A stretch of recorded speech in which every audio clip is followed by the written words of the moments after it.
from the toxic pattern standpoint, it's when you're constantly attracting the same people over and over again, and you know it, and you don't do anything about it, right? You think you can change them, you think you can love them to make them better. You're falling in love with just their potential or their looks and not what they value and who they are as a person. And you just have this deep fear of being alone. So you jump from relationship to relationship to relationship, just trying to seek validation or love from an external source instead of being able to give it to yourself.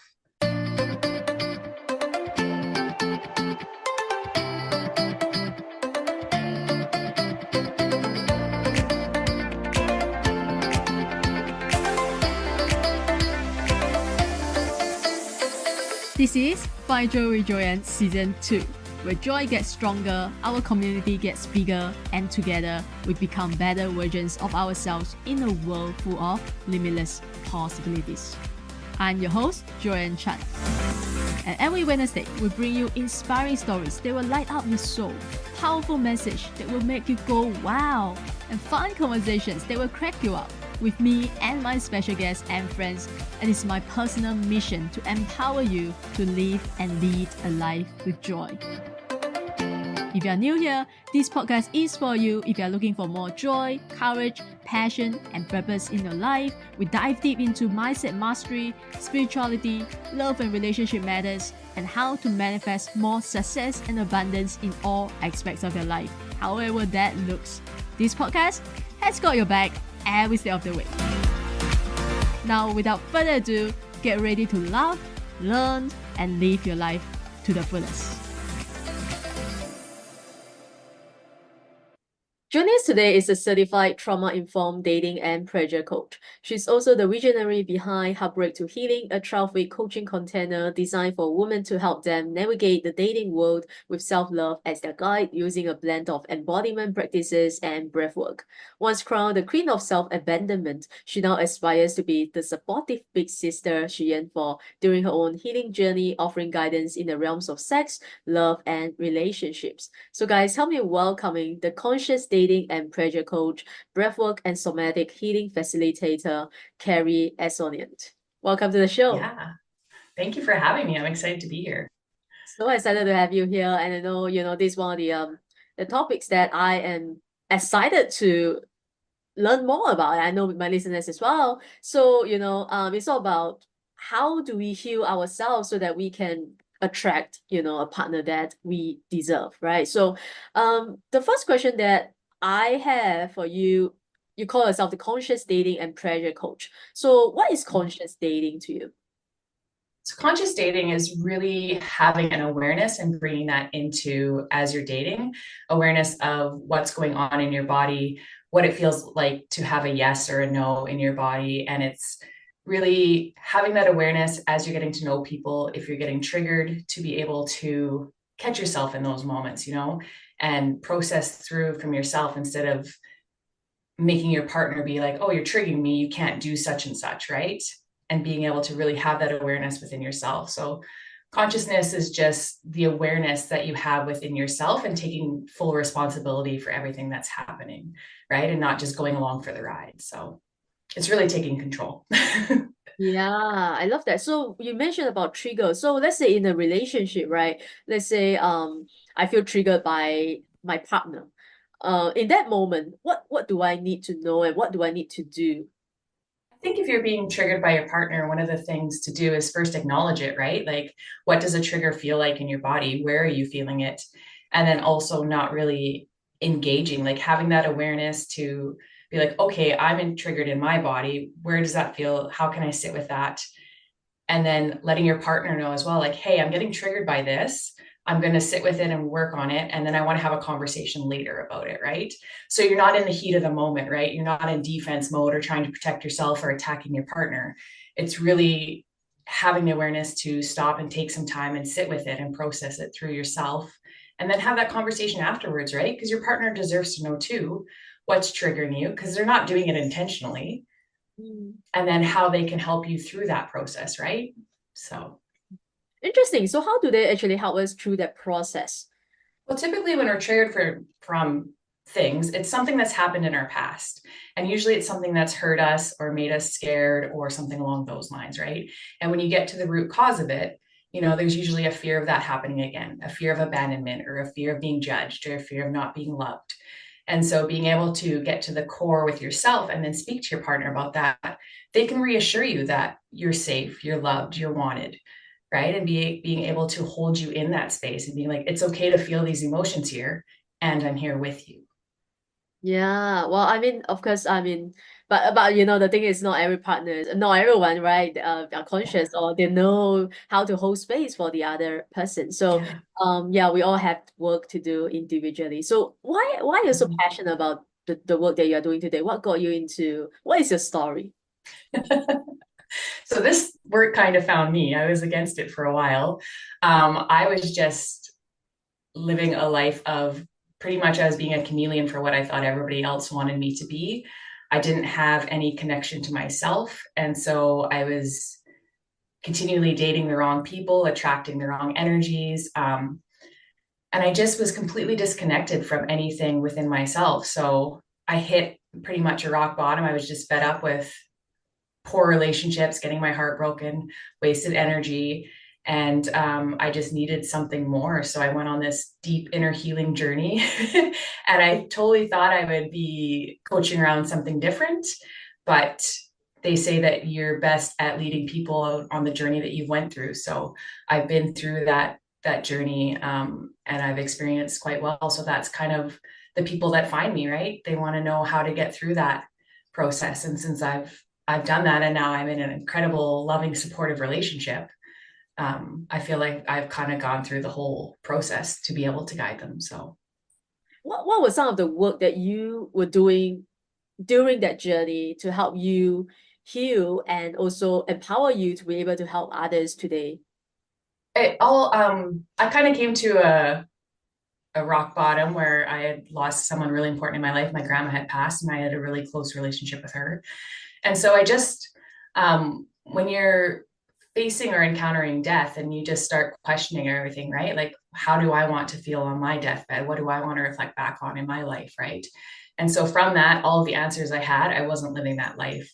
So I gave up everything and moved away. I cut off all the toxic connections and I started fresh. And I literally just, at the start, I was trying everything because I do have a background in yoga and some breath work and so those kind of things, and I just wanted more. So I was just in search of something different that could help me through, and I found somatic healing, and I trained through the beta program with Layla Martin, and it was a year-long course of deep work. Like, it was every week, multiple times a week, we were doing different sessions for ourselves that were guided. And so it was pleasure practices, it was somatic work, it was embodiment, it was all the things to help bring up what you're holding on to and being able to release it in a safe place.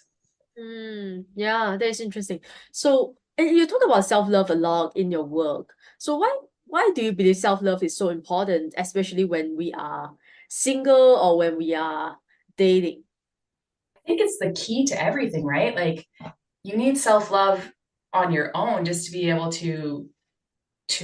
like, at the end of the day, again, going back to on your deathbed, when you're reflecting back, like, it's only you, it's your life, it's however you want to have lived it. So how do you want to show up for yourself in that, right? But then when you start dating, I think the biggest challenge, if you look at dating from a perspective of self-love, it allows those boundaries to be open. It allows you to communicate your wants and needs. It gives you the clarity of who you are and what you stand for and what you value. And you can better judge who you're getting into relationships with or who you're dating or even what you're looking for, right? Mm. Because you know yourself and you know your truth, and you'll know what does or doesn't align. Mm. And the thing is, if you don't love yourself, you will keep attracting the wrong people, that yeah, like the toxic relationship, right? The people, who don't see your worth. So Mhm. what are some of the, I would say, self-love dating practices that you can share with our listeners today?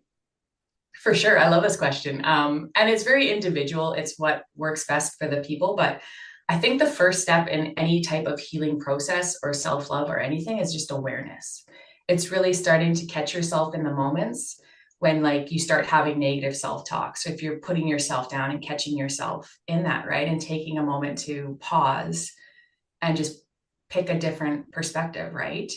Because it's so easy to beat yourself up all day long on these silly little things that you don't even realize you're doing. But once you bring awareness to that, that's kind of the first step to start making different choices. Having that awareness. And then there's lots of practices you can do to just be alone by yourself, right? Like sitting, I know a lot of people do meditation, there's breath work, but there's also like, I'm a big fan of somatics and embodiment work, right? Feeling what's inside your body. So sitting with that or putting on music and just closing your eyes and dancing and moving to whatever your body needs, Hmm. right? Like a lot of people can't dance alone in a room. Yeah, And and so I always, that's one of my first challenges is like, okay, let's just put on a song. You're completely alone. No one's looking. Close your eyes and just move with the music and let your body, right? And that's kind of how you start to connect with yourself as well around that. I didn't know that, right? I love dancing in the room all by myself. Good. I mean that's yeah, actually that's something that I love to do. So why do you think some people they are unable to do that? What's the reason for that? Is it of body shame or you know?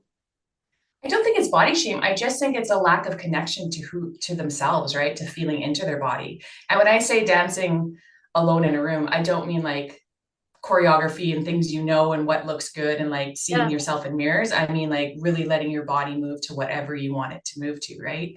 And so when people aren't connected to their body, it's hard to move your body because you feel silly, you feel foolish, even though no one's around. You still have that like fear of being seen or fear of doing it wrong or looking bad. And it's so innate in us from like our childhood, right? So it's just like getting past that and building that safety as well of being like, okay, I'm safe to do this. I'm alone in my room and I'm safe with myself. Yeah, that is beautiful. Yeah, I think it's all about creating the safe space for ourselves, right? So, Yeah.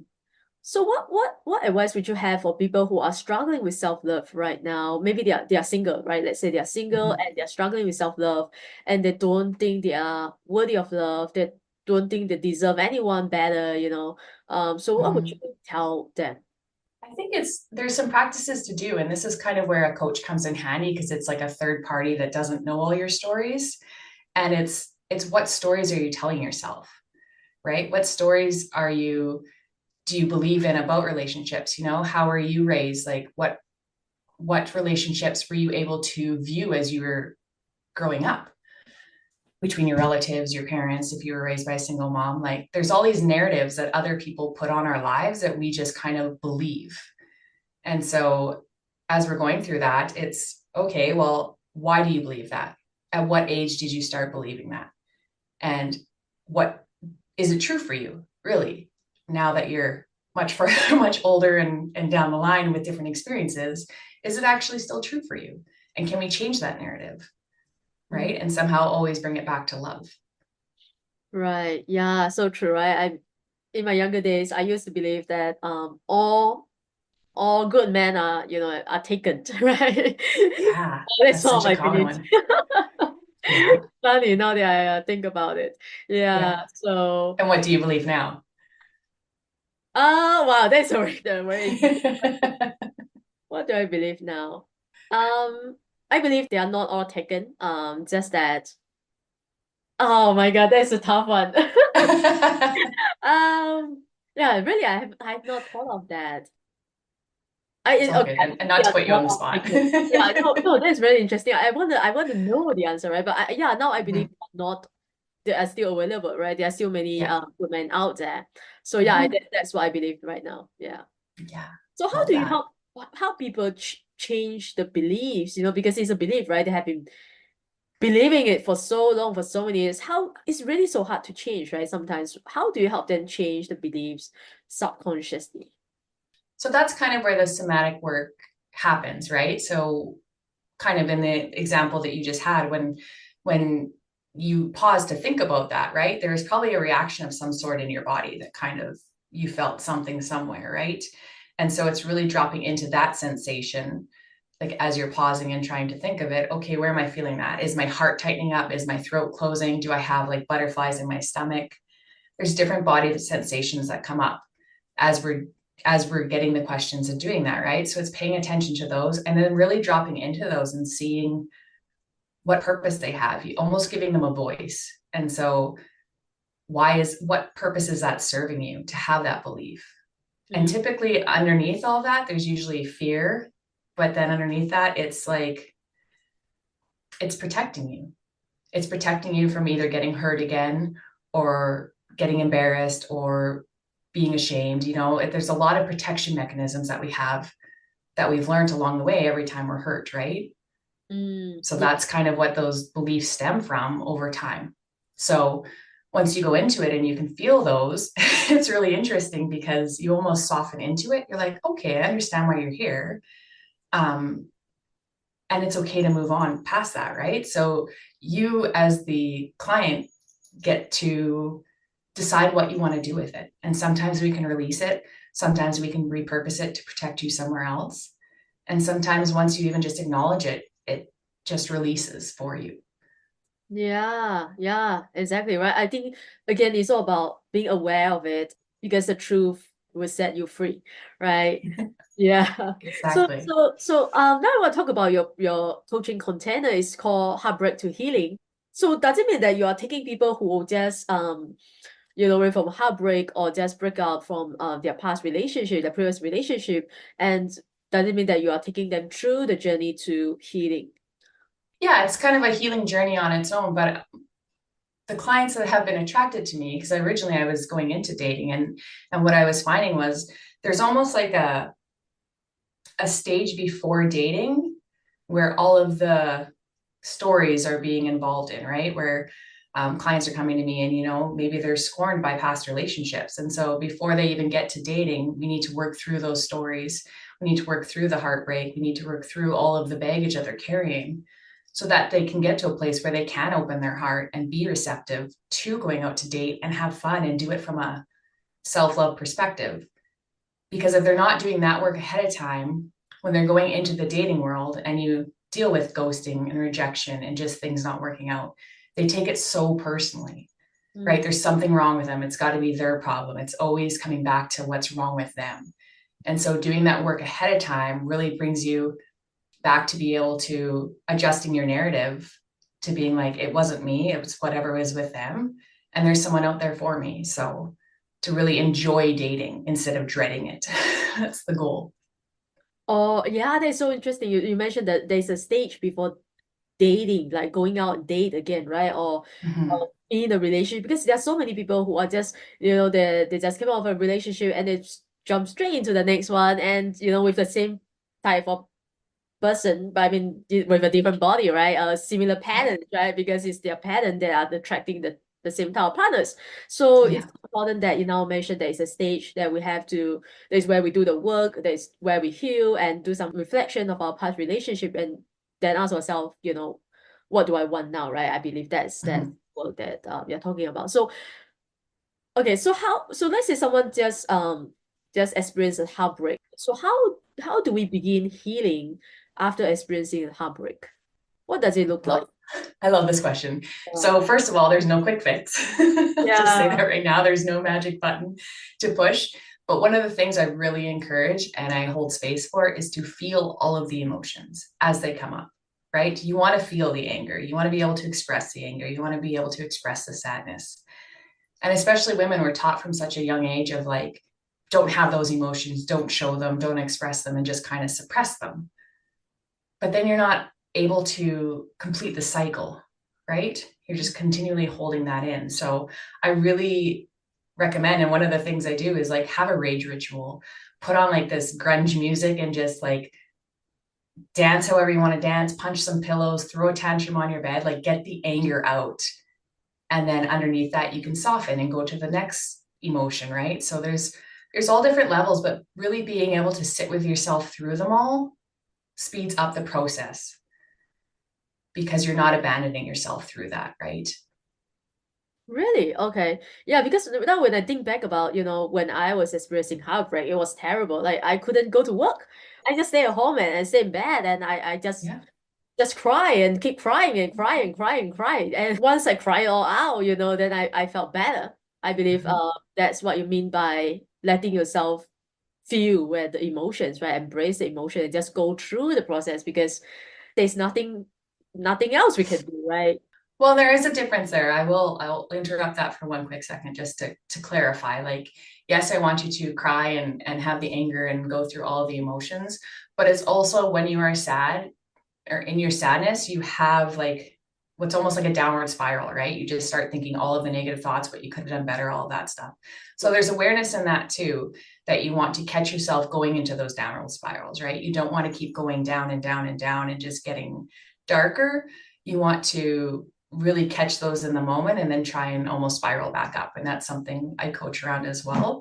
So yes, you can experience the sadness, but it's sadness and grief over the loss of the relationship. It's not to bully yourself Mm. into what you did wrong or anything along those lines. So does that Yeah, make it a bit clearer? Okay. yeah, okay, yeah. So what would you say, when do we know when we are ready to start dating again? Like, how do we know, okay, now I'm ready, I'm emotionally fit or emotionally ready to start again after a painful breakup, for example? I think it's very individual, right, on how you process through things. Like some people go a bit faster than others, and you can really only go as fast as your slowest moving part. So there's no specific timeline. It's just you kind of know, like you're ready to get back out there, you're ready to meet new people, you feel fresh and excited to do it, right? You're not dreading it. It's not a fear of being alone that's pushing you out there. It's you genuinely want to make connections. Okay. So it's about feeling fresh and excited, right? Because yeah, I asked the question because some people might, like I said, jump into the next one just so to fill the void, or just Yeah. things like that, right? So it's not healthy, right? And again, they will end out in the same result or situation. So yeah, Yeah. I believe what you're saying is you have to feel fresh and excited about making new connections, right? Yeah. So what are some of the common toxic dating patterns that they are common, and how do we recognize ours? I think like the toxic word gets tossed around so much, right? And so I really like to say to my clients as well, like just because someone didn't work out doesn't make them toxic.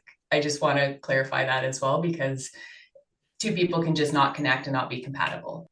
And so, but I think that from the toxic pattern standpoint, it's when you're constantly attracting the same people over and over again, and you know it, and you don't do anything about it, right? You think you can change them, you think you can love them to make them better. You're falling in love with just their potential or their looks and not what they value and who they are as a person.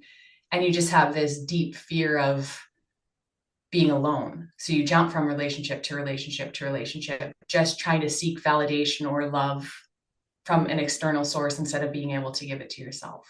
Yeah. And the other thing too is like when you're seeing red flags and you're not acknowledging them, I think that's a really big one, right? You're so desperate to have love and just someone in your life that you're like, oh, that's okay. Not a big deal, right? When really it's like big red flag over here. Yeah. So You're reminding me of yeah. a friend. Yeah. I It's interesting. Yeah, because think we all have that friend. yeah, no, yeah, because she's exactly what the type of person you just described. She told me she could not be alone. Like she has to be in a relationship. She has to be with someone. Like she just couldn't be single, right? And so obviously she needs to learn how to love herself. And that's what I told her. Like you need to learn how to spend time with yourself and Mhm. love yourself, right? And I'm curious too, like what story is she telling herself about single people? Um, Right? What does it mean to you if you're single? What do you correlate singleness with? Is it a lack of something? Does it mean that you're not good enough to be in a relationship? Like there's plenty of people out there that are single and thriving. me. Right? So exactly. There you go, right? So Yeah. perfect. That's a perfect example. But yeah, it's whatever that's a perfect example of like what's your narrative and how can we change your narrative around what single represents to you? Yeah. Yeah, I mean, I believe that's why she wanted to talk to me because, but of course I would say, I also have my own issues, right? I'm single because I feel like, maybe I feel like, um, If I'm in a relationship, then I will have to sacrifice some of my time and myself, because I am right now my focus is my business and podcast. I want to do my own things. I feel like if I were to be in a relationship, then I feel like I will be sacrificing myself just to be in a relationship. You get what I mean? That's how would you help me? Help me change the belief.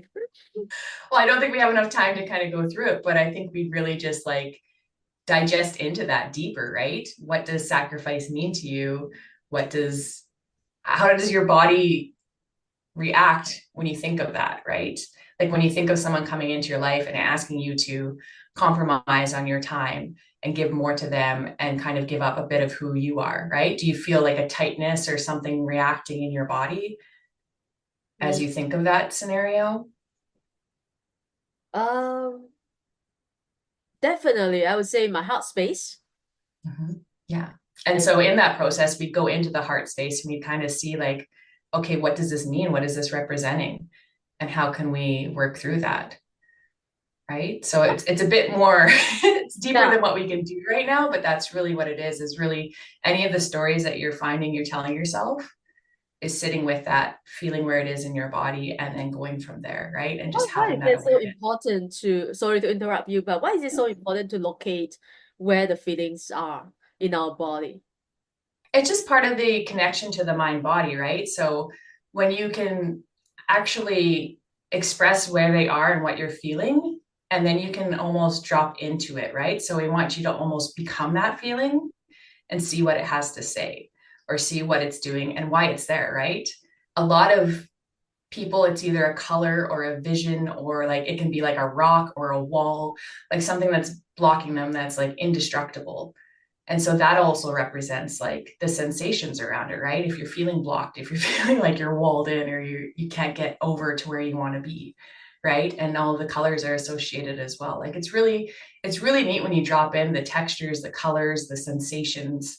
It all represents something that you're holding on to from typically your past conditioning. So Okay, interesting. Now I talk about people because I know you not just help people who are single, right? And you also help people who are in relationship and dating. So what are some of the work you are doing or helping with people who are in a relationship or who are dating? it's still the same. Like I still work with just the one client. I only work with women. Um, and so it's still working one-on-one on them. And even if it's in a relationship, it's still the self-love container. It's still being able to keep their identity in a relationship and also to have their boundaries. And a big piece of it is how to communicate better, right? When you're getting triggered, when you're having these moments, like how are you communicating these to your partner? And Right. how are you listening to when they're communicating it to you as well, right? Like there's varying levels of listening. Like you can listen and then there's active listening where you're actually hearing what they're saying and you're not just listening to like respond. Yeah. So why do you think so many women feel ashamed or guilty around expressing their desire, or and how do we overcome that? I love this one because again, it all goes back to like our conditioning as children and like how we were raised. And for a lot of women, like that was never, we were never a priority. We were just meant to be quiet and show up and look good kind of thing, right? So it's going back into a lot of the inner child work and being able to express yourself fully. That's the biggest piece of it, I think. Because the shame is there's it hurts my heart actually that there's so much shame around expressing what you want. Because Yeah. at the end of the day, if you're in a healthy, loving relationship, your partner just wants to please you. They want to know what to do and what you like. And if you don't even know what you like, then how are they going to know? Right. So it's really building that connection with yourself, building that connection with your own pleasure, and then learning how to communicate that and feeling safe to do so. Yeah, especially right, men. I mean, they wouldn't know what we want unless we tell them because they are just Yeah. men. They don't understand women at all, and so Yeah. often we don't tell them what we want. We just say whatever, you anything, right? Yeah. Well, and so because of that, a lot of women don't actually know because that's their response is like, okay, well, whatever you want, Yeah. right? Instead of being like, okay, this is what I like.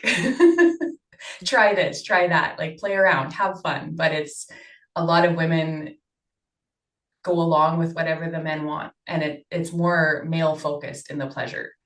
So it's bringing that focus back to them so it can be mutual. Okay. Why do you think we are so afraid to say what we want? I mean, even in our own relationship with someone that we truly love, right? Why is it so hard for us to express what we want? Even I found myself in, like having a hard time telling, someone that I'm dating or I'm seeing like what I want. Like I remember there was this time like he asked me like, where do you want to go have a dinner? I don't know, like I couldn't tell him what I want. But I deep down, yes, I know what I want, but I just couldn't tell him. I said, yeah, you decide, right? So why is that? I just don't understand as a woman as well. Again, that's it, right? As a woman. So Yeah. a part of it is we never want to feel like we're Too demanding? taking charge or too demanding or too much or, over the top kind of thing, because that's some of the top complaints, right? Oh, she's too needy or too this or too that. So you really want to play it cool, be like, oh, whatever, it doesn't matter to me. So it seems like you're coming across as like easygoing, right? That's really how you want to go about it. But if you're like, oh, I want to go to this place, then you're being very direct. Yeah. And so that can be intimidating for a lot of men as well, right? If you are being direct. But if someone's genuinely asking you, hey, where would you like to go? There's no harm in answering that, Yeah. right? I know, right? It's really fun talking to you. Is there anything that you really want to talk about? Perhaps I didn't ask you or didn't let you. No, I just wanted to offer that, first of all, thank you for having me on and to all your amazing listeners for this incredible opportunity just to connect. It's always a pleasure diving deep into these conversations because I can talk about it all day long. So, but if anyone's looking for, if they're interested in exploring more somatic type work, or doing a deeper dive, I do have an Opening Your Heart for Love free audio practice available on my website. So that's for anybody that can just go there, type in their email, and it'll be sent to them. And so that's just it's guided towards people that are dating and in relationships around the heart aspect of it. So, and that's on my website at xsnos.ca. So Yeah, I'll put all your links in the yeah, show notes below. But before we yeah, end, we always end our episode with final five rapid fire questions. So these are the five questions that I ask all my guests at the end of the show. Are you ready? sure. Let's go. The first question is, what is one thing you wish you knew earlier? Oh, about this work. Like, I wish I knew somatic work and embodiment work from when I was like in my teens. I really think this should be taught in schools, how to have conversations, how to communicate with people, how to deal with emotions. Like, this is something that all children should learn. Exactly. Yeah, exactly. Yeah, I don't know why we are not learning in school. Yeah. Oh well. Next question. You want to say something? Nope, I was just laughing at that. Oh, well. If you could live your life all over again, what would you do differently? Um, I think I just follow my heart a bit more. I was always craving external validation. I could never validate myself. And I was in constant search of like, I always thought like traveling, you'll find out who you are, doing all these things, you'll find out who you are instead of just learning how to connect. So I think that would be the bigger piece of it is just really trusting my intuition, building that connection early on. Yeah. What is something you're trying to learn or curious about right now? Oh, I'm always wanting to deepen my skills through the somatic work. I recently completed my breathwork certification as well. So that's like deep transformational hour-long classes with somatics as well. And I just feel like this will be a lifelong process. Like I love it. It's fully my purpose. I feel so aligned whenever I get into it. So it's just deepening my practice as I go.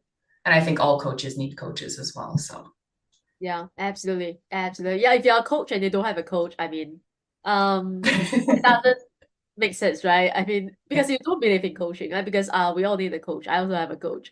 So Yeah. at 5 minutes and the whole world is listening to you, what would you say? I just really believe to follow your path, like trust your heart. It will guide you exactly where you need to go, and whoever wants to be along for the ride will show up. I guarantee it. So if you can be authentically you, that's the world needs that. We don't need more sheep. We need people to show up authentically as they are and to express their gifts. So I really feel that healed people heal people, right? So Yeah, no, hurt people, heal people, heal people. I love that. yeah, yeah, And then when you're showing up as who you truly are, then you will attract people who love you for who you truly are, right? It's not just exactly, the version of you that you want people to perceive, right? Yeah, so exactly. that is so important. The last Yeah. question is, what brings you the greatest joy? The greatest joy is, I think, the connections I have in my life from my incredible group of women, my sisterhood that have just stood by me, my partner, my family, my friends. Like I have built such a great life surrounded with great connections, and that brings me joy every day because it's still, I'm in awe sometimes of the people that show up for me. Beautiful. Love that. All right, guys. I hope you find this episode extremely helpful and helps you learn more about yourself and how to cultivate self-love and also empower yourself with consciousness in your and awareness in your dating life or in your relationship. To learn more, please go follow Kari, go to her website, book a call with her, and she mentioned she has some the audio download for you to check it out. And so check out all the amazing things that she's doing. You'll find all the links in the show note below. And also follow us on Instagram if you haven't already. And remember to like and subscribe so you never miss another episode coming to you every Wednesday. And I will always leave you the same way as I leave you with every other episode. Show up. The world needs you and you need you. Thanks for listening. I wish you all joyful and amazing day ahead. Thank you again for tuning into Find Joy Joyan podcast. If you enjoyed today's episode, take a screenshot and share it on your IG story and tag findjoyjoyan_podcast so I know you are listening. And leave us a positive review on Apple Podcasts if you haven't already done so. And remember to hit the subscribe button whether you are listening on Spotify, iTunes, Amazon Music, or any of your other favorite platforms. If you love what we are doing and want to become one of our sponsors, you can send me a DM to connect. And thanks for being here. I will see you soon in the next episode.